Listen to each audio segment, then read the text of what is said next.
Malaysia প্রবাসী সাগর দেওয়ান ভাই, যিনি মালয়েশিয়ার রাজধানী কুয়ালালামপুরে থাকেন। ওনার দেশের বাড়ি বাংলাদেশের মাদারীপুর জেলার শিবচরে। উনি মালয়েশিয়াতে কর্মরত থাকার কারণে অসংখ্য ভিনদেশি ব্যক্তিদের সাথে ওনার পরিচয়, পাকিস্তানি, ইন্ডিয়ান, ইন্দোনেশিয়ান, এরকম আরও অনেকে। এমনই একজন আশিক ভাই, যার বাড়ি পাকিস্তানের করাচি থেকে 300 কিলোমিটার দূরে একটি গ্রামে। আশিক ভাইয়ের সাথেই ঘটে যাওয়া একটি ঘটনা, যেটি সাগর দেওয়ান ভাইকে শেয়ার করেছিলেন এবং সাগর দেওয়ান ভাই এই ঘটনাটি আমাকে পাঠিয়েছেন। তো কথা না বাড়িয়ে সরাসরি ঘটনাতে চলে যাচ্ছি। ঘটনাটির সময়কাল ছিল 2006 সাল। আশিক ভাইয়ের এক বন্ধু ছিল, তার নাম হচ্ছে আনোয়ার। এনারা ছোটবেলা থেকেই একসাথে বড় হয়েছে, একই গ্রামে বাড়ি। 2006 সালে এমন একটি ঘটনা ঘটে যেটা আশিক ভাইয়ের জীবনে একটি আমূল পরিবর্তন এনে দেয়। 2006 সালের কোনো এক বিকেলে আশিক ভাই আনোয়ার ভাইয়ের বাসায় যান। দুজন গল্প করছিলেন। গল্পের এক পর্যায়ে হঠাৎ করে আনোয়ার ভাইয়ের বাবা উনি আনোয়ার ভাইকে বলেন যে, আনোয়ার, আজকে তো আমার একটু অসুস্থ লাগছে, কিন্তু একটা জিনিস আমার আনতে যাওয়ার কথা ছিল পাশের গ্রামে, কিন্তু আমি আনতে যেতে পারছি না, কিন্তু জিনিসটা জরুরি ছিল। এখন আনোয়ার ভাই জিজ্ঞেস করে যে, তাহলে আমি আনতে যাই? আনোয়ার ভাইয়ের বাবা বলে যে, না, ওটা তোমার আনার দরকার নাই, আমি সুস্থ হয়ে যাব, তুমি আমাকে মনে করাই দিও পরে। তো আনোয়ার ভাই বলে যে, না, আশিক আমার সাথে আছে, আমরা দুজন হাঁটতে হাঁটতে চলে যাই। তো আনোয়ার ভাই বাবা শুরুর দিকে না করে, কিন্তু পরে দেখলো যে না, যেহেতু আশিক ভাই আনোয়ার ভাইয়ের সাথে আছে, যেতে পারে তারা। এখানে একটু বলে রাখা ভালো যে আনোয়ার ভাইয়ের বাবা উনি একজন গ্রামের কবিরাজ ছিলেন, টুকটাক চিকিৎসা করতেন এবং প্যারানর্মাল বিষয়েরও কিছু ট্রিটমেন্ট উনি করতেন। গ্রামে মোটামুটি তার বেশ নাম ডাক ছিল। যাওয়ার সময় আনোয়ার ভাইয়ের বাবা আনোয়ার ভাইকে একটা বিষয় বলে দেন, সেটি হচ্ছে যে, তোমাকে যে জিনিসটা দেয়া হবে, এই জিনিসটা দেওয়ার পরে যিনি দেবেন তিনি যে ধরনের ইনস্ট্রাকশন তোমাদেরকে দেবেন তার কোনো ব্যত্যয় যেন না ঘটে। তো আনোয়ার ভাই বলেন যে ঠিক আছে, কোনো ব্যত্যয় ঘটবে না। তারপর তারা পাশের গ্রামের দিকে যাত্রা শুরু করেন। আসলে যার কাছে যাচ্ছিলেন তিনিও একজন কবিরাজ ছিলেন। এই দুইজন, আনোয়ার ভাইয়ের বাবা এবং ওই কবিরাজ, দুইজন বন্ধু ছিলেন। এদিকে আনোয়ার ভাই এবং আশিক ভাই তারা যাত্রা শুরু করে। এখানে বলে রাখা ভালো যে দুই গ্রামের মধ্যবর্তী দূরত্ব ছিল 2 কিলোমিটার এবং প্রতিমধ্যে একটি ছোট্ট নদী পড়ে, যে নদীটি পার হতে 10 মিনিটের মতো লাগে নৌকায় পার হতে। সেখানে ইঞ্জিন চালিত নৌকা ছিল না, মানে খেয়া নৌকা আর কি, যেটা আপনার বৈঠা দিয়ে মানে আপনাকে নদী পার হতে হবে। তো ওনারা চিন্তা করেন যে মাগরিবের নামাজটা আমরা ওই জায়গায় গিয়ে পড়বো, ওই কবিরাজের বাড়ির ওখানে গিয়ে পড়বো। তো এই জন্য ওনারা তাড়াতাড়ি পা চালানো শুরু করেন। পা চালাতে যখন নদীর কাছে চলে আসেন, নদীতে অসংখ্য নৌকা ছিল, একটি নৌকায় ওনারা পার হয়ে যান। পার হয়ে মাগরিবের আজানের আগেই ওনারা ওই কবিরাজের বাড়িতে পৌঁছে যান এবং কবিরাজ বাড়িতেই ছিল। মাগরিবের নামাজের পর কবিরাজের সাথে কথা হয়। কবিরাজ বলেন যে, তোমার বাবা আসলেন না? তখন আনোয়ার ভাই বলেন যে, বাবা তো একটু অসুস্থ, এই জন্য আসেন নাই, আমাকে পাঠিয়েছেন। তখন কবিরাজের কপালে একটি চিন্তার ভাঁজ পড়ে। বলেন যে, তোমার বাবা তোমাদেরকে পাঠালেন, কিন্তু এটা কি ঠিক হলো? তোমাদেরকে এই জিনিসটা দেয়া ঠিক হবে কিনা আমি ভাবছি। তখন আনোয়ার ভাই বললো যে, কোনো সমস্যা নেই, আমার সাথে আমার বন্ধু আছে, আমি তো একা না, আমরা দুজন আছি, আপনি নির্দ্বিধায় আমাদেরকে দিয়ে দিতে পারেন। তখন আনোয়ার ভাইয়ের সাথে থাকা মোবাইলে তিনি আনোয়ার ভাইয়ের বাবার সাথে ফোনে কথা বলেন। তার বাবা বলেন যে, ওদেরকে দিয়ে দেন। আচ্ছা ঠিক আছে, দিয়ে দিচ্ছি। ওনাদের কাছে, আনোয়ার ভাই এবং আশিক ভাই দুজনের কাছে বাটনওয়ালা ফোন ছিল। তখন কিন্তু স্মার্টফোন এতটা আসেনি, 2006 সালের দিকে এতটা মানে স্মার্টফোনের প্রচলন হয়নি। ওনার কাছে বাটনওয়ালা ফোন ছিল এবং ফোন ফুল চার্জ ছিল। ফুল চার্জ দিয়ে ওনারা নিয়ে গেছেন, যেহেতু পথে যাবে আবার ফিরবে, মোবাইলে চার্জ এই জন্য ভালো করে দিয়ে নিয়ে গিয়েছিলেন। কবিরাজ বলেন, তোমরা এশার নামাজ পর্যন্ত ওয়েট করো, এশার নামাজের পরে আমরা একসাথে খাওয়া দাওয়া করে তারপরে ওই জিনিসটা তোমাদেরকে দিব, তোমরা তখন চলে যাও। বলে আচ্ছা ঠিক আছে। তখন এশার নামাজ পর্যন্ত গল্প গুজব করে কাটিয়ে দেয় আনোয়ার ভাই এবং আশিক ভাই। এশার নামাজের পরে তারা এশার নামাজ একসাথে আদায় করে এবং আদায় করার পর কবিরাজ তাদেরকে নিয়ে খাওয়া দাওয়া করেন। খাওয়া দাওয়ার পরে একটি ছোট্ট পুটলি আনোয়ার ভাইয়ের হাতে দেন এবং হাতে দিয়ে বলেন, আনোয়ার, এই জিনিসটা দিচ্ছি, কখনোই কৌতূহল হয়ে এই জিনিসটা খুলে দেখো না, যাই হোক না কেন এই জিনিসটার সাথে যাই ঘটুক না কেন কখনো কৌতূহল হয়ে খুলে দেখো না। আর রাস্তায় যাই ঘটুক না কেন বাসায় চলে যাওয়ার চেষ্টা করো। এই জিনিসটা কারো কথা শুনে কাউকে দিয়ে দিও না, তাহলে আরো বিপদ হবে। তো কবিরাজকে সালাম জানিয়ে আনোয়ার ভাই এবং আশিক ভাই তারা বাড়ির পথে যাত্রা শুরু করেন। কিছুদূর আসার পরেই সেই ছোট্ট নদীটি পড়ে, কিন্তু রাত একটু বেশি হয়ে যাওয়ার কারণে নদীতে কোনো নৌকা ছিল না। তখন তারা চিন্তা করে যে নৌকা এখন কোথায় পাই, কিভাবে পার হব। হঠাৎ করে যে জায়গায় নৌকা ছিল না সেই জায়গায় একটি নৌকা তারা দেখে। ওরা দুজন অবাক হন, কি ব্যাপার, এই নৌকা কোথা থেকে এলো, একটু আগেও তো এখানে নৌকা ছিল না। তারা আরো একটা অদ্ভুত ব্যাপার খেয়াল করেন, নৌকার মাঝি নৌকার ঠিক মাথার দিকে বসে আছে, মানে পেছন দিকে, যেদিকে ঘাট সেদিকে না, মাথার দিকে বসে আছে, পিঠটা পেছনের দিকে, তার মানে তার চেহারা দেখা যাচ্ছে না। নৌকার কাছে গিয়ে আশিক ভাই এবং আনোয়ার ভাই বলেন যে, ভাই যাবেন? তখন উনি বলেন যে উঠে পড়েন। তারা দুজনই উঠে পড়ে। উঠে পড়ার সাথে সাথে নৌকায় একটা ঝাঁকুনি লাগে, মনে হয় সামনে থেকে কিছু একটা ধাক্কা লেগেছে। নৌকার মাঝি বলে, আপনারা দুজন নামেন। ওনারা দুইজন তো খুবই অবাক হন যে কি ব্যাপার, উঠে সময় পেলাম না, আমাদেরকে নামতে বলছে কেন। তখন এই নামতে বলার কারণটা যখন মাঝির কাছে জিজ্ঞেস করে, তো মাঝি ওই পিঠ পেছনের দিকে, চেহারা দেখায় না, বলে যে আপনাদের কি চোখ নাই, দেখেন না যে নদী পার হয়ে গেছি। তখন ওই দুইজন ভালো করে তাকিয়ে দেখে, আসলে সত্যিই তো আমরা তো নদী পার হয়ে গেছি, কিন্তু এটা কিভাবে সম্ভব, মাত্র কয়েক মুহূর্তে কিভাবে আমরা নদী পার হলাম। এটা ওনাদের কাছে বিশ্বাসই হচ্ছিল না। ওনারা পেছন দিকে তাকিয়ে দেখে আসলেই পেছনের দিকে যে ঘাটটা ওনারা রেখে এসেছে সেই ঘাটটা ওনাদের পরিচিত, ঠিক ঘাটের সেই যে গাছ আছে, ঘাটের একটু দূরে যে বাড়ি আছে সেই বাড়িতে মিটমিট করে আলো জ্বলছে, আসলেই তো ওনার নদী পার হয়ে গেছে। ওনাদের কাছে খুব অবাক লাগে। অবাক লাগার পর ওনারা মাঝিকে বলেন যে আপনার পারিশ্রমিকটা নেন, কিন্তু মাঝি কোনো পারিশ্রমিক নেয় না। একটি গামছার মতো কিছু দিয়ে মাঝির মুখটা ঢাকা ছিল, এই জন্য মাঝির মুখটাও তারা দেখতে পায় নাই। মাঝি কোনো টাকা নেয় না, বরঞ্চ মাঝি ওই দুইজনের সাথে খারাপ ব্যবহার করে। মাঝির প্রতি অত্যন্ত বিরক্ত হয় আনোয়ার ভাই ও আশিক ভাই দুইজনই। তারা ওখান থেকে হাঁটা শুরু করে গ্রামের দিকে। কিছু দূর আসার পরে হঠাৎ করে সাদা আলখেল্লা পরা একজন বৃদ্ধ লোকের সাথে আনোয়ার ভাই এবং আশিক ভাই দেখা হয়। বৃদ্ধ লোক নিজেই সালাম দেন, সালাম দিয়ে বলেন, তোমরা কোথায় যাচ্ছ? তখন আনোয়ার ভাই বলে যে আমার বাড়ি তো পাশের গ্রামেই, আমি সেখানে যাচ্ছি। বলে তোমার হাতে ওটা কি? আনোয়ার ভাই বলে যে এটা আমার বাবার কাছে দিতে হবে, আমি জানি না এর মধ্যে কি আছে। বলে তোমার তো জানা উচিত ছিল এর মধ্যে কি আছে। তো আনোয়ার ভাই ওনার কথা একটু বিরক্ত হয় যে চিনি না জানি না, হঠাৎ করে এই ধরনের কথা বলে।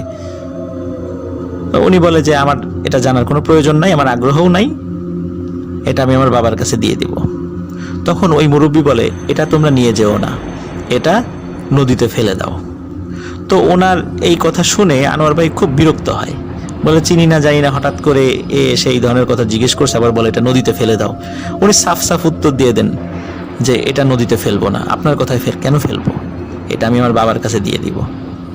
এই কথা বলে ওনারা আবার হাঁটা শুরু করে। পেছন থেকে ওই মুরব্বী বারবার বলছে, এটা নিয়ে যেও না, তোমাদের কিন্তু সামনে বিপদ হবে। আনোয়ার ভাই এই কথায় কোনো ভ্রুক্ষেপই করে না, কিন্তু আশিক ভাই উনি আনোয়ার ভাইকে বলছে, জানোয়ার আসলে কি জিনিসটা নিয়ে যাওয়া ঠিক হচ্ছে, কোনো বিপদ তো হতেও পারে। তা আনোয়ার ভাই বলে যে ধুর, এসব কথায় কোনো পাত্তা দিস না, চল। তো ওনারা হাঁটা শুরু করে। ওনারা যখন হাঁটছিলেন ওনাদের সাথে থাকা যেই মোবাইল ফোন ছিল সেই মোবাইল ফোনে থাকা টর্চ লাইট জ্বালিয়ে ওনারা হাঁটছিলেন। হঠাৎ দুজনের ফোন একই সাথে বন্ধ হয়ে যায় এবং ওনারা অনেক চেষ্টা করেন, কোনোভাবে ওনারা ফোনটা অন করতে পারছিলেন না। এদিকে অন্ধকার, মোটামুটি চাঁদের আলো, হালকা হালকা চাঁদের আলো ছিল। এই হালকা চাঁদের আলোতে যতটুকু পথ দেখা যায় ওনারা হাঁটা শুরু করেন। বেশ খানিকক্ষণ হাঁটার পরে হঠাৎ করে ওনারা উপলব্ধি করেন যে ওনারা পথ ভুল করে একটি শ্মশানের এরিয়ায় ঢুকে পড়েছেন। ওনারা চিন্তা করেন যে কি ব্যাপার, পথ ভুল করে এভাবে শ্মশানের এরিয়ায় ঢুকে পড়লাম, এত বড় ভুল কিভাবে হলো? কারণ আমরা যেখান থেকে হাঁটা শুরু করেছি সেখান থেকে হিন্দু সম্প্রদায়ের এরিয়াটা বেশ দূরে, এবং সেই এরিয়া থেকেও আবার শ্মশান আরও দূরে। আমরা এত দ্রুত কিভাবে শ্মশান এরিয়ায় চলে আসলাম? কেনই বা মোবাইল ফোন চার্জ থাকার পরেও বন্ধ হয়ে গেল? দুজনেরটা একসাথে কেন সেটা অন হচ্ছে না? ওনারা বুঝতে পারেন যে ওনাদের সাথে কোনো ঘটনা ঘটছে, কারণ নদী থেকে শুরু করে নিয়ে এখন পর্যন্ত বেশ কিছু ঘটনা ঘটেছে। ওনারা শ্মশান থেকে বের হওয়ার চেষ্টা করেন, কিন্তু অনেকক্ষণ ধরে হাঁটাহাঁটি করার পরেও ওনারা ওই শ্মশান এরিয়া থেকে বের হতে পারছিলেন না। হঠাৎ করে সেই মুরব্বিটা আবার ওনাদের সামনে চলে আসে, এসে বলে, আনোয়ার, তোমাদেরকে বারবার বলেছিলাম তোমরা এই জিনিসটা রেখে যাও, আমার কথা শুনলে না। আনোয়ার ভাই তখন ফিল করেন ওনার হাতে থাকা জিনিসটা আগের থেকে বেশ ভারী হয়ে গেছে, এবং মনে হচ্ছে ওর ভেতর থেকে কোনো জিনিস নড়াচড়া করছে। মনে হচ্ছে ওখানে কোনো প্রাণী, জীবন্ত প্রাণী আছে এটার মধ্যে, নড়াচড়া করছে। কিন্তু এতক্ষণ তো এরকম মনে হয় নাই, এখন কেন মনে হচ্ছে? আনোয়ার ভাই ভয় পান, কিন্তু উনি ওনার সংকল্পে দৃঢ় থাকেন। উনি বলেন, আমি এটা আমার বাবার কাছে অবশ্যই পৌঁছে দেবো, আপনার কথায় এটা আমি কোনোভাবেই কোথাও রেখে যাব না। আশিক ভাই তখন মারাত্মক ভয় পান। আশিক ভাই বারবার আনোয়ারকে বলেন, জানোয়ার, এটা রেখে দে, রেখে দে, এত বড় ঝামেলা করার দরকার নাই, রেখে দে, এটা ওনাকে দিয়ে দে। তখন আনোয়ার ভাই বলেন, না, আমি এটা দেবই না। আনোয়ার ভাই খুবই একগুঁয়ে আচরণ করেন, যেটা উনি কোনোভাবেই দেবেন না। যখন উনি ফাইনালি ওই জুব্বা পরা, আলখেল্লা পরা ওই মুরব্বীকে বলেন যে কোনোভাবে দেবেন না, হঠাৎ করে আনোয়ার ভাই এবং আশিক ভাই দুইজনই উপলব্ধি করতে পারেন যে ওনাদের পা মনে হচ্ছে মাটিতে আটকে গেছে, কিছুতেই ওনারা পা সরাতে পারছেন না, মনে হচ্ছে পা অবশ হয়ে গেছে। আশিক ভাই তখনও আনোয়ার ভাইকে বলছেন, আনোয়ার, এটা রেখে দে। তখন আনোয়ার ভাই, ওনার মনে হয়েছে যে আসলে আমরা বড় বিপদে পড়ে গেছি, এটা নিয়ে হয়তো বা যাওয়াটা আর পসিবল হবে না। কিন্তু অদ্ভুত ব্যাপার হলো, ওনার হাতে থাকা ওই জিনিসটা উনি আর রাখতে পারছিলেন না। মনে হচ্ছে যে ওটা হাতের সাথে লেগে গেছে, উনি কিছুতেই মাটিতে সেটা রাখতে পারছিলেন না, ওনার ছোড়াতে পারছিলেন না। এবং আরও অদ্ভুত ব্যাপার এবং ভয়ানক ব্যাপার হলো, আনোয়ার ভাই আশিক ভাইকে বলে, আশিক, আমি মনে হয় মাটির নিচে ঢুকে যাচ্ছি, আমি মনে হয় মাটির নিচে ঢুকে যাচ্ছি, কে যেন আমাকে মাটির নিচ থেকে টানছে। আশিক ভাই তাকে হাত ধরে অনেক চেষ্টা করেন, কিন্তু সব চেষ্টাই ব্যর্থ হয়। আশিক ভাইয়ের সামনে আনোয়ার ভাইকে মাটির নিচে নিয়ে যাওয়া হয়। এরপরে আশিক ভাইয়ের আর কিছু মনে নাই। আশিক ভাই সকালে যখন জ্ঞান ফেরে তখন দেখে ওই পুটলিটা আশিক ভাইয়ের হাতে। সকাল হয়ে গেছে, আনোয়ার ভাইকে ডাকাডাকি করে, কোথাও খুঁজে পাওয়া যায় না। পুটলিটি নিয়ে দ্রুত আনোয়ার ভাইয়ের বাড়িতে ফিরে যান। যাওয়ার পরে আনোয়ার ভাইয়ের বাবাকে যখন এই বিষয়টা বলতে যাবেন, তার আগেই দেখেন আনোয়ার ভাইয়ের বাবা বেশ উদ্বিগ্ন। তখন আনোয়ার ভাইয়ের বাবা বলেন যে, তোমাদের ফিরতে দেরি হচ্ছে দেখে আমি তোমাদেরকে খুঁজতে গিয়েছিলাম, কিন্তু কোথাও খুঁজে পাইনি। কি হয়েছে বলো তো? আশিক ভাই সব ঘটনা খুলে বলেন। ঘটনা খুলে বলার সাথে সাথে আনোয়ার ভাইয়ের বাবা কান্নায় ভেঙে পড়েন, বলে, আমার আশিক আর নাই, আশিককে ওরা মেরে ফেলেছে। তুমি বেঁচে গেছো শুধু একমাত্র কারণ, সেটা হলো তুমি বলেছিলে যে এই পুটলিটা নিয়ে যাওয়ার দরকার নেই, এই কারণেই ওরা তোমার কোনো ক্ষতি করেনি। আশিক ভাই জিজ্ঞেস করে আনোয়ার ভাইয়ের বাবাকে, আসলে এই পুটলির মধ্যে কি আছে যার কারণে এত ঘটনা? তখন আশিক ভাইয়ের কাছে আনোয়ার ভাইয়ের বাবা বলেন, তোমরা প্রতিমধ্যে যে মুরব্বীর সাথে সাক্ষাৎ করেছিলে বা তার সাথে দেখা হয়েছিল, এই পুটলির মধ্যে ওই মুরব্বীর একটি কাটা আঙ্গুল, যে আঙ্গুলের সাথে একটি আংটি রয়েছে, তার মাথার চুল এবং দাড়ির অংশ বিশেষ রয়েছে। তখন আনোয়ার ভাইয়ের বাবা বলেন এটি ছিল একটি জিন, এবং জিনের এই জিনিসগুলোই ছিল হচ্ছে পুটলির ভিতরে। তো আনোয়ারের উচিত ছিল এত বিপদ দেখে শুরুতেই এই জিনিসগুলো দিয়ে দেয়া, তাহলে হয়তো বসে বেঁচে যেত। আনোয়ার ভুল করেছে। আশিক ভাই প্রিয় বন্ধুকে হারিয়ে অত্যন্ত শোকাতুর হয়ে পড়েন, এবং এখনো পর্যন্ত বন্ধুর হারানোর এই বিয়োগ বেদনা উনি বয়ে বেড়াচ্ছেন। এই ঘটনাটি সাগর দেওয়ান ভাইয়ের কাছে আশিক ভাই শেয়ার করেছিলেন। প্রিয় লিসেনার্স, এটি ছিল ঘটনা।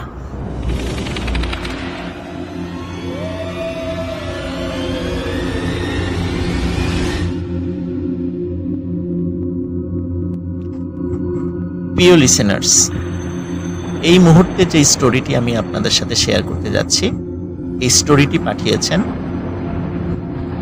মালয়েশিয়া প্রবাসী সাগর দেওয়ান ভাই। এবার আশিক ভাইয়ের দাদা এবং তার ছোট ভাইয়ের সাথে ঘটে যাওয়া একটি ঘটনা তিনি পাঠিয়েছেন। ঘটনাটি মাছ ধরা কেন্দ্রিক।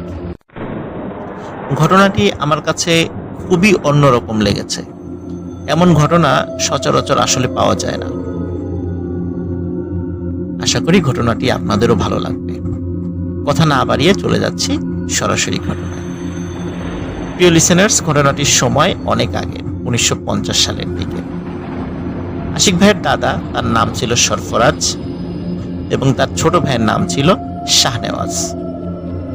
সরফরাজ এবং শাহনেওয়াজ দুইজন একত্রে রাত্রে তাদের বাড়ির পাশে বয়ে যাওয়া একটি ছোট্ট নদীতে মাঝে মধ্যেই মাছ ধরতে যেতেন। এটা শখের বশে মাছ ধরতেন, রাত জেগে মাছ ধরতেন। সকালবেলা সেই মাছ পরিবারের জন্য কিছু রাখতেন, আর যদি এক্সট্রা থাকতো তাহলে সেটা বিক্রি করে দিতেন। তো একদিন সরফরাজ, মানে যিনি আশিক ভাইয়ের দাদা, উনি শারীরিকভাবে অসুস্থ ছিলেন, কিন্তু ওই দিন মাছ ধরতে যাওয়ার কথা ছিল দুই ভাইয়ের একসাথে। শাহনেওয়াজ এসে বড় ভাইকে যখন বলে, তখন বড় ভাই নিজের অসুস্থতার কথা জানান এবং তাকে সরফরাজকে বলেন যেন সরফরাজ আজকে মাছ ধরতে না যায়। ওই দিন ছিল আবার পূর্ণিমা। পূর্ণিমাতে নদীতে নাকি ভালো মাছ পাওয়া যায়। তো সরফরাজ কিছুতেই থেকে যেতে রাজি হলেন না। বললেন যে ঠিক আছে, তুমি বাসায় থাকো, আমি একাই মাছ ধরতে যাব। কিন্তু শাহনেওয়াজ উনি বলছেন, মানে সরফরাজকে যখন এটা বললেন শাহনেওয়াজ, তখন সরফরাজ, যিনি আশিক ভাইয়ের দাদা, তিনি বললেন না, তুমি একা যাইবা, কোনো সমস্যা যদি হয়। তখন সরফরাজের এই কথা শুনে শাহনেওয়াজ বললেন যে না, আমি দোয়া কালাম জানি, আমার তেমন কোনো সমস্যা হবে না। তো ঠিক আছে, শাহনেওয়াজ উনি মাছ ধরতে চলে গেলেন। নদীটার কথা একটু বলে রাখি।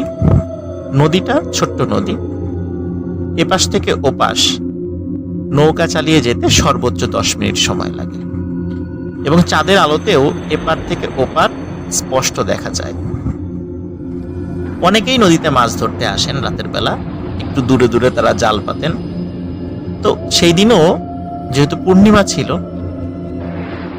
বেশ অনেকেই মাছ ধরতে এসেছেন। বেশ দূরে দূরে নৌকাগুলো আছে, নৌকাতে আলো জ্বলছিল। শাহনেওয়াজও উনি মাছ ধরছেন। মাছ ধরতে ধরতে এতটাই মগ্ন হয়ে পড়েছিলেন, চারদিকে যে কি হচ্ছে উনি কিছুই বুঝতে পারেননি। একসময় হঠাৎ উনি ফিল করেন নৌকাটা অস্বাভাবিক রকমের দুলছে। উনি চারদিকে তাকিয়ে দেখেন বড় বড় ঢেউ আর অথই পানি। চারদিকে শুধু পানি আর পানি দেখা যায়, কোনো কুল কিনারা দেখা যাচ্ছে না। সরফরাজ ভাই উনি তো সাথে নাই যেহেতু, এজন্য শাহনেওয়াজ ওই সময়ে ভয় পেয়ে যান, কি ব্যাপার, কোথায় আসলাম। তখন দ্রুত উনি আয়াতুল কুরসি পড়ে শরীরে ফু দেন এবং নৌকাতে ফু দিয়ে নৌকা বন্ধ করে ফেলেন। শাহনেওয়াজ যখনই নৌকাটা বন্ধ করে ফেলেছে, গম্ভীর শব্দে একটি কণ্ঠস্বর তার কানে ভেসে আসে যে, কিরে, মাছ কি তোরা একাই খাবি, আমাদেরকে কিছুই দিবি না? শাহনেওয়াজ ভাবে, কি ব্যাপার, কথা বলে উঠলো কে? নিশ্চয়ই অনেকক্ষণ ধরে মাছ টাছ ধরেছে, সে কানে ভুল শুনছে, আর আশেপাশে যেই অথই পানি দেখছে এটাও মনে হয় ভুল। সে ওই নদীতেই আছে, যেহেতু সে নৌকা চালাই নাই, বইটা তেমন ভাবে সে বায় নাই, সুতরাং এত দূরে সে কিভাবে আসবে? এত দূরে আসার তো কোনো সম্ভাবনাই নাই। সুতরাং এসবগুলো তার চোখের ভ্রম হচ্ছে এবং কানে সে ভুল শুনছে। এরপর আবারও একই কণ্ঠস্বর ভেসে ওঠে এবং শাহনেওয়াজ শুনতে থাকেন, কিরে, মাছ কি তোরা একাই খাবি, আমাদেরকে দিবি না? তখন শাহনেওয়াজ সত্যি সত্যি ভয় পেয়ে যান। তিনি সমস্ত শক্তি দিয়ে নৌকা চালিয়ে যে কোনো একটা জায়গায় যাওয়ার চেষ্টা করতে থাকেন, কিন্তু তিনি জানেন না তিনি কোথায় যাবেন, কারণ চতুর্দিকে শুধু পানি আর পানি, কুল কিনারা দেখা যাচ্ছে না। উনি নৌকা বেয়ে কোথায় যাবেন? তারপরও উনি চেষ্টা করতে থাকেন যে কোনো একদিকে যাওয়ার জন্য, কিন্তু অদ্ভুত ব্যাপার, নৌকা 1 ইঞ্চিও সেখান থেকে আগাতে পারে না তারা। শাহনেওয়াজ যখন আপ্রাণ চেষ্টা করছে, তখন হঠাৎ শাহনেওয়াজ দেখতে পায় নৌকার চতুর্দিকে বেশ কিছু মানুষের মতো মাথা, কিন্তু সেই মাথাগুলো আকারে বেশ বড়, সেগুলো নৌকার চতুর্দিকে ভেসে ওঠে। একজন কথা বলছে শাহনেওয়াজের সাথে, বলছে, নৌকাটা তো তুই বন্ধ করে দিলি, আমাদেরকে মাছ দে, আমরাও মাছ খাই, তোর ভালো হবে। তখন শাহনেওয়াজ বলছে, না, আমি এত কষ্ট করে মাছ ধরি, তোমাকে কেন মাছ দিব? ওদের সাথে তর্কাতর্কি শুরু করে দিয়েছে। শাহনেওয়াজ দেখে যে নৌকার চতুর্দিকে 12টি মাথা, তার মানে 12টা জিনের একটি দল সেখানে আছে। তখন জিনদের যে সর্দার, সে শাহনেওয়াজকে বলে, তুই তো আজকে মারা যাবি, তোকে আমরা ছাড়বো না। তখন শাহনেওয়াজ বলে যে, ওরে আহম্মক, তুই কি ভুলে গেছিস একটু পরেই ফজরের আজান হবে? তখন তুই তো আমার কিছুই করতে পারবি না, তুই তো এখান থেকে চলে যেতে বাধ্য। তখন ওই জিনের সর্দার রাগ করে বলে ওঠে যে, ফজরের আজান হলেও তোকে এমন ভাবে অদৃশ্য করে এখানে রেখে দেব যে এখান দিয়ে যত লোকই যাক না কেন কেউ তোকে দেখতে পাবে না, কিন্তু তুই সবাইকে দেখতে পাবি। তখন শাহনেওয়াজ আরো ভয় পায় যে আসলেই তো এদের সাথে ঝামেলা করে পারা যাবে না। তখন শাহনেওয়াজের মাথায় একটি বুদ্ধি খেলে যায়। শাহনেওয়াজের বাবার কাছ থেকে শেখা একটি দোয়া পড়ে তার মাথায় থাকা পাগড়িতে একটি গিট দিয়ে এই 12 জনের মধ্যে একটি জিনকে সে আটকে ফেলে। ওদিকে জিনের সর্দার তার সাথে তো হম্বি তম্বি করছে যে তোকে তো মেরে ফেলবো। তখন শাহনেওয়াজ বলে, তুই তোর দলের সদস্যদের একটু গুনে দেখতো তোরা কয়জন? তখন সর্দার বলে 12 জন। বলে আবার গুন। তো সর্দার গুনে দেখে একজন কম। তখন শাহনেওয়াজ বলে, এই একজনকে আমি আটকে ফেলেছি, আমাকে ভালোই ভালোই বাড়িতে পৌঁছে দে, মানে বাড়ির পাশে কাছে যে ঘাট আছে সেখানে পৌঁছে দে, না হলে একে আমি ছাড়বো না। তখন জিনদের সর্দার বলে যে না, তুই ওকে ছেড়ে দে। তখন শাহনেওয়াজ শর্ত দেয় যে যদি সে সহি সালামতে পৌঁছে দেয় তাকে তার বাড়ির কাছে ঘাটে, তাহলে ওই জিনকে সে ছেড়ে দেবে। তখন সর্দার বলে, ঠিক আছে, যেহেতু তুই প্রতিশ্রুতি দিলি আমাদেরকে যে ওকে ছেড়ে দিবি, তাহলে আমরাও আমাদের প্রতিশ্রুতি রাখবো, তোকে তোর বাড়ির ঘাটে পৌঁছে দিচ্ছি, কিন্তু কথার জন্য কোনো হেরফের না হয়, আমাদের দলের এই সদস্যকে তোকে ছেড়ে দিতে হবে। তখন শাহনেওয়াজ কথা দেন যে হ্যাঁ, আমি ঘাটে পৌঁছানোর পর একে ছেড়ে দেব। তখন ওই জিনের সর্দার শাহনেওয়াজকে বলে যে তুই চোখ বন্ধ কর। চোখ বন্ধ করার পরে শুধু একটু শো শো শব্দ শাহনেওয়াজের কানে এসেছিল।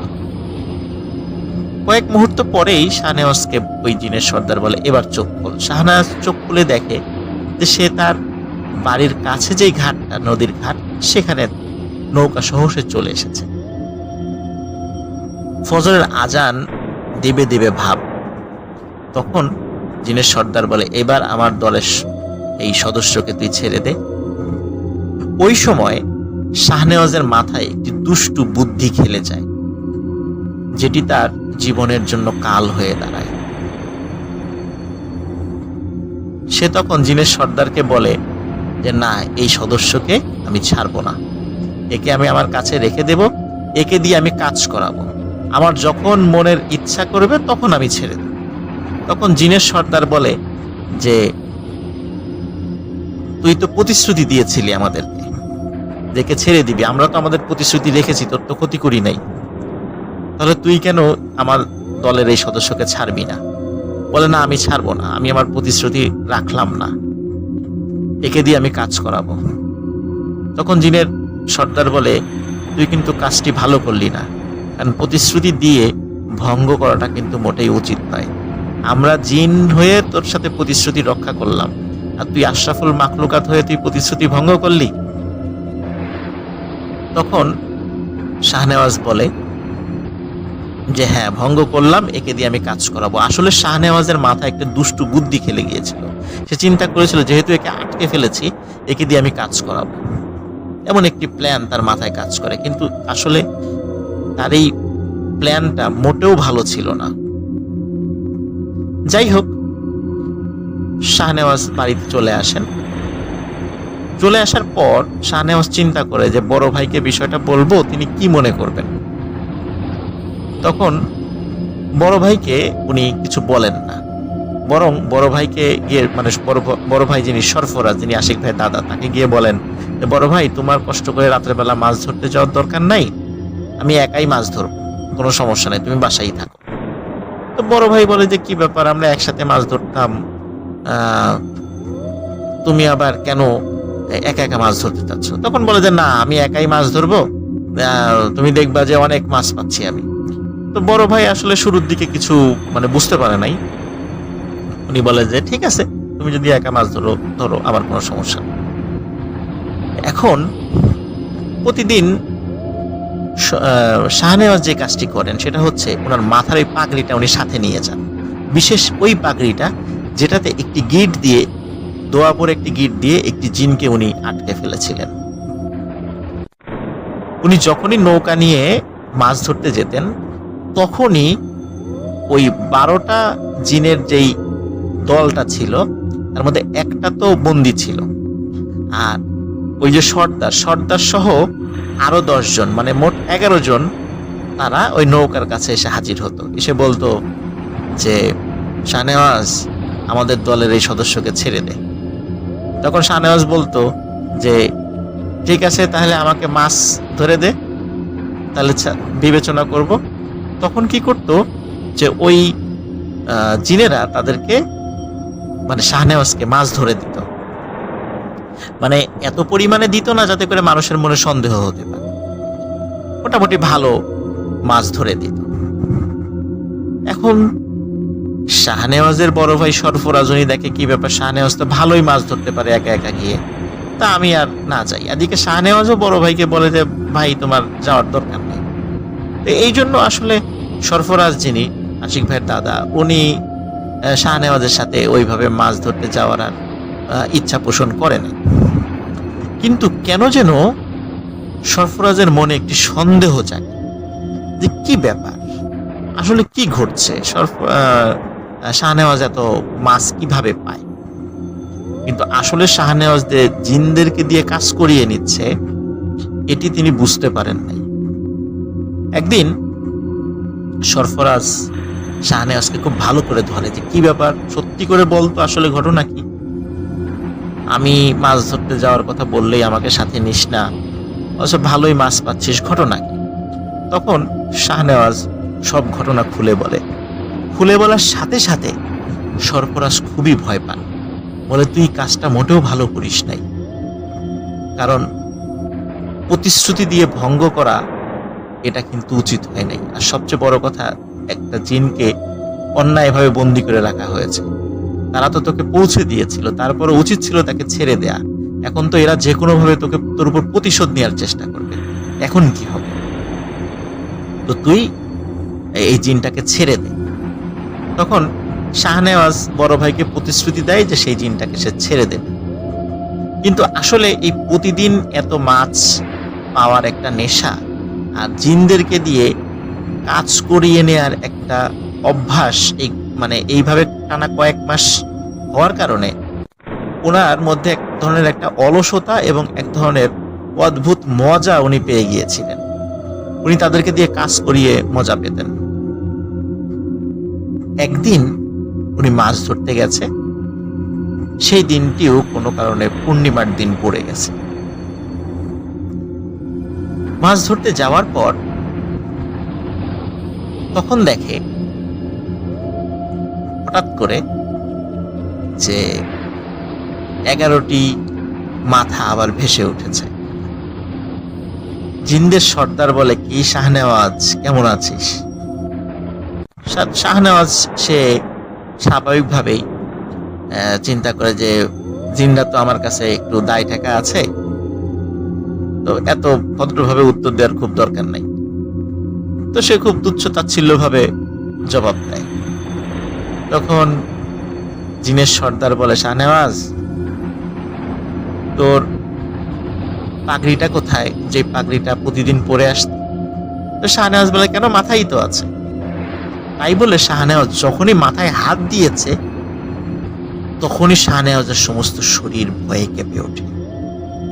শাহনেওয়াজ দেখে ওই দিন ভুল করে সে বাসায় থাকা অন্য একটি পাগড়ি পরে চলে এসেছে, এবং যে পাগড়িতে গিট দিয়ে জিনটাকে আটকে রেখেছিল এই পাগড়িটি সে আর ওই দিন নিয়ে আসে নাই, যেটা প্রতিদিন মাছ ধরার সময় সে নিয়ে যেত। শাহনেওয়াজ প্রচন্ড ভয় পায়, এবং এতটা ভয় পায় যে সে আয়াতুল কুরসি বা অন্যান্য দোয়া কোনোটাই ভয়ে পড়তে পারছিল না, সে ভয়ে সবকিছু ভুলে গেছে। তখন জিন বলেছিল যে এতদিন আমাদের সাথে প্রতারণা করে অনেক কাজ তো করিয়ে নিলি, এই কাজগুলো যে অন্যায় এটা তুই কি মানিস? তখন শাহনেওয়াজ বলে যে হ্যাঁ, কাজটা আমার উচিত হয় নাই। তখন বলে যে তোকে আমরা এমন ভাবে মারবো যে তোর গ্রামের সবার জন্য তুই একটি উজ্জ্বল দৃষ্টান্ত হয়ে থাকবি। এই ঘটনা বলার পর লিসেনার্স, আশিক ভাই যিনি এই গল্পটি সাগর দেওয়ান ভাইয়ের কাছে বলেছিলেন, তিনি বেশ কান্নাকাটি করেন, কারণ এটা খুবই একটা প্যাথেটিক বিষয়। এখন বলতে পারেন যে যেহেতু শাহনেওয়াজ মারা গেলেন, ঘটনাটি আসলে কে পরবর্তী ঘটনাটা আমাদের কাছে এনে দিল, এটি বলছি প্রিয় লিসেনার্স। আসলে পরের দিন তার যে বড় ভাই সরফরাজ, উনি দেখেন যে শাহনেওয়াজ বাড়িতে ফেরে নাই। উনি চিন্তায় পড়ে যান, কারণ উনি তো জানতেন যে এরকম একটা দুর্ঘটনা ঘটতে পারে।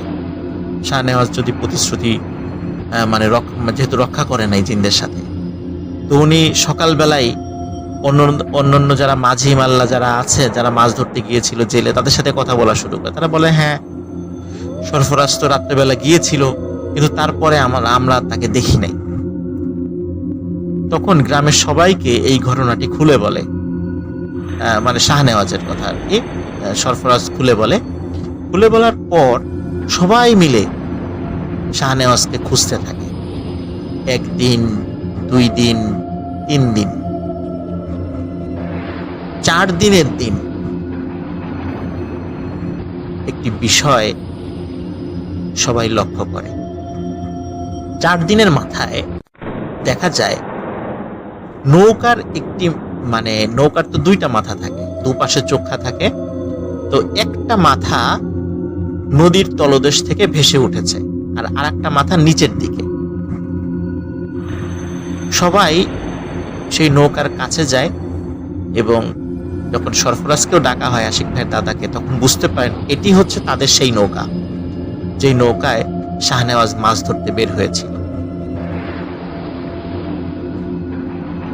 কিন্তু আরো অদ্ভুত ব্যাপার কি, যে নৌকার যেই দৈর্ঘ্য এবং নদীর যেই গভীরতা, নদীর গভীরতা কিন্তু আরো বেশি।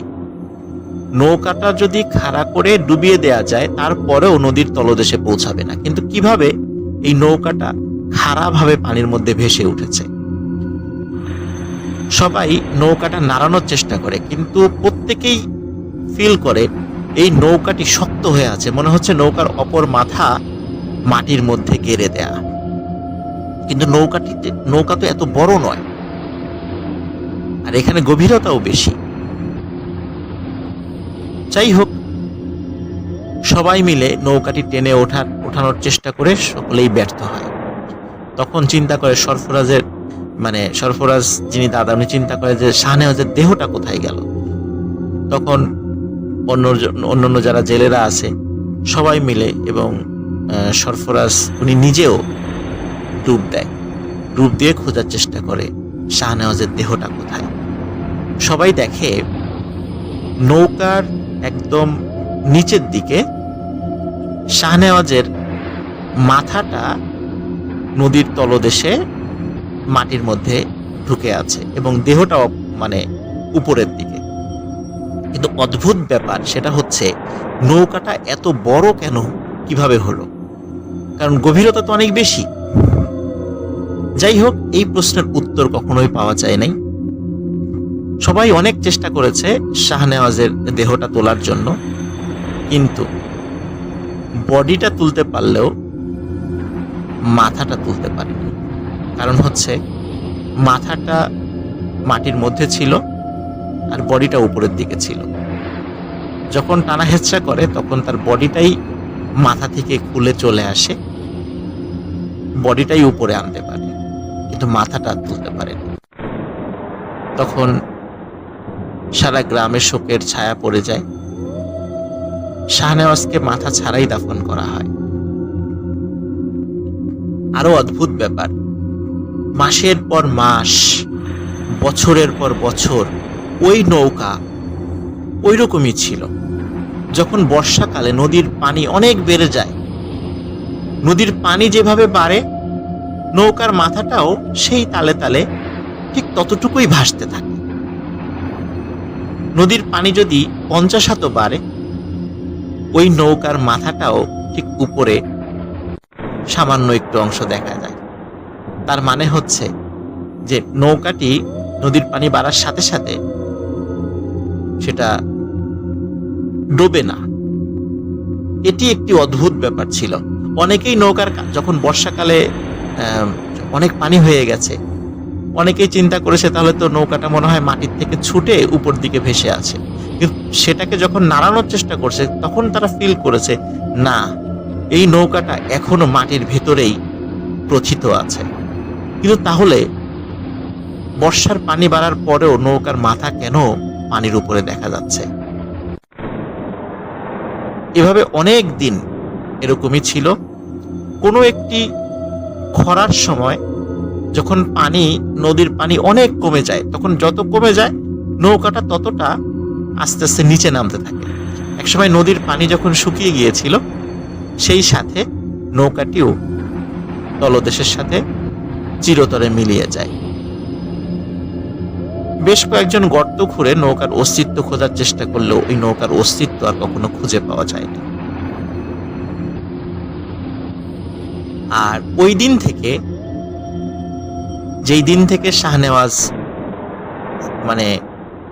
তার মৃত্যু হয়েছিল, ওই দিন থেকে ওই সেই পাগড়ি, যে পাগড়িতে একটি জিনকে গিট দিয়ে আটকে রাখা হয়েছিল, ওই পাগড়িটা আর খুঁজে পাওয়া যায় নাই। দুঃখজনক ব্যাপার হচ্ছে যে আশিক ভাইয়ের পরিবারের সাথে এখনো কিছু অদ্ভুত ঘটনা ঘটে চলে। ওই জিনেরা এখনো আশিক ভাইয়ের পরিবারকে ছাড় দেয় নাই। যখন আশিক ভাইয়ের এই যিনি দাদা আর কি, সরফরাজ, তার ছোট ভাই শাহনেওয়াজ মারা গেলেন, পরবর্তীতে একজন হুজুরের মাধ্যম দিয়ে যখন এই জিনদেরকে হাজির করা হয়েছিল, তখন ওই রাত্রে কি ঘটনা ঘটেছিল জিনরাই নিজের মুখে স্বীকার করেছিল। সেখান থেকেই আসলে ওই দিন শাহনেওয়াজদের মৃত্যু কিভাবে হয়েছিল সেটি জানা গিয়েছিল। প্রিয় লিসেনার্স, এই ঘটনা থেকে আমরা একটা বিষয় জানতে পারি, সেটা হচ্ছে যে প্রতিশ্রুতি যদি কাউকে, সে হোক মানুষ বা হোক জিন, যদি দেয়া হয় তাহলে অবশ্যই সেটি রক্ষা করাটা দায়িত্ব হয়ে পড়ে। এই প্রতিশ্রুতি রক্ষা না করে শাহনেওয়াজের মনে যে দুষ্টু বুদ্ধি চলে এসেছিল, এটির খেসারত দিতে হয়েছে তার জীবন দিয়ে। প্রিয় লিসেনার্স, আশা করি আমাদের ঘটনা আপনাদের ভালো লেগেছে। ঘটনা ভালো লাগলে লাইক, কমেন্ট ও শেয়ার করে আমাদের সাথে থাকুন। পরবর্তী ঘটনা শোনার আমন্ত্রণ জানিয়ে আজকের মতো এখানে বিদায় নিচ্ছি। আসসালামু আলাইকুম।